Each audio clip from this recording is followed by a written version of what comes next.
Note বই ছাপানোর অভিযোগে রাজধানীর মাতুয়াইলে ভ্রাম্যমাণ আদালত পরিচালনা করছে ঢাকা জেলা প্রশাসন। এ নিয়ে আরো জানাতে আমাদের সঙ্গে যুক্ত হয়েছেন তৌহিদুল ইসলাম তারেক। অভিযোগের সত্যতা মিলেছে কিনা জানাবেন এবং অভিযানের এই মুহূর্তের বিস্তারিত জানাবেন। মুক্তি, আমরা ইতোমধ্যেই রাজধানীর মাতুয়াইলে অবস্থান করছি এবং একটু জানাতে চাই যে আমরা ইতোমধ্যে একটি প্রেসে অভিযান চালিয়েছে ঢাকা জেলা প্রশাসন, সাথে গোয়েন্দা সংস্থার সদস্যরা সহ এনসিটিভির সদস্যরাও ছিলেন এবং সাংবাদিকরাও ছিলেন।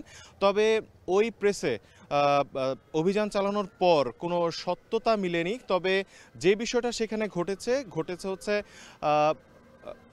জাতীয় শিক্ষা পাঠ্যক্রম বোর্ড তারা যেই একটা নির্দেশনা দিয়েছিল গেল ডিসেম্বরে, সেই নির্দেশনা অনুযায়ী যে বিষয়টি ছিল যে মূল পাঠ্য বই ছাপানোর পূর্ব পর্যন্ত কোনো ধরনের সহায়ক বই কোনো প্রেসকে ছাপানো কিংবা বাধাই পর্যন্ত করা নিষেধ করা হয়েছিল এবং বলা হয়েছিল যে মূল পাঠ্য বই বাজারে না আসা পর্যন্ত, পরিপূর্ণভাবে শিক্ষার্থীদের হাতে না যাওয়া পর্যন্ত কোনো সহায়ক বই যাতে শিক্ষার্থীদের হাতে না যায়, সে কারণে যে কোনো প্রেস যাতে এই ধরনের কার্যক্রম থেকে নিজেদের বিরত রাখে। সেই জায়গা থেকে প্রথম যেই প্রেসে তারা অভিযান চালিয়েছে সেখানে তারা ৩,০০০ সহায়ক বই আসলে জব্দ করেছে। এই বিষয়টি একটু আপনাদের জানিয়ে রাখতে চাই। তবে ঢাকা জেলা প্রশাসন যে মোবাইল কোর্ট এই অভিযান পরিচালনা করছে, তারা পরবর্তী আরও বেশ কয়েকটি প্রেসে অভিযান চালানোর উদ্যোগ নিয়েছে এবং তারা আসলে ওই প্রেসগুলোতে অভিযানের প্রস্তুতি নিচ্ছে এবং সেখানেই যাচ্ছে। এই ছিল সর্বশেষ। তবে আমি গেল বছর ডিসেম্বরের বিজ্ঞপ্তিটি নিয়ে একটু আপনাদেরকে জানাতে চাই।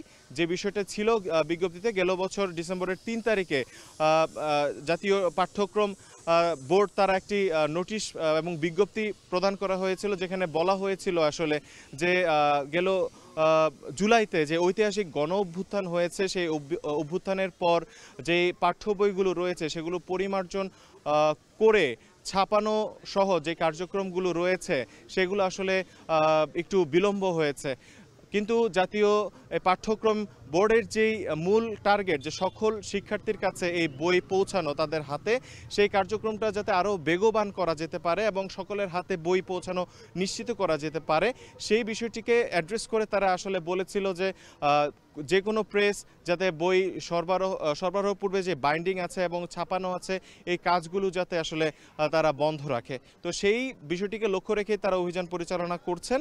তবে প্রথম যেই বিষয়টি তারা বলেছেন যে আমরা প্রথম যে জায়গাতে অভিযান চালানো হয়েছে সেখানে আসলে এমন কোনো অভিযোগ প্রমাণিত হয়নি। তবে যেটা তারা পেয়েছেন যে সরকারি যে মালামালগুলো আসলে বই ছাপানোর জন্য প্রয়োজন সেগুলো আসলে এখনও সেখানে না পৌঁছানোর কারণে আসলে তারা অন্য বই, সহায়ক বই তারা ছাপাচ্ছিল।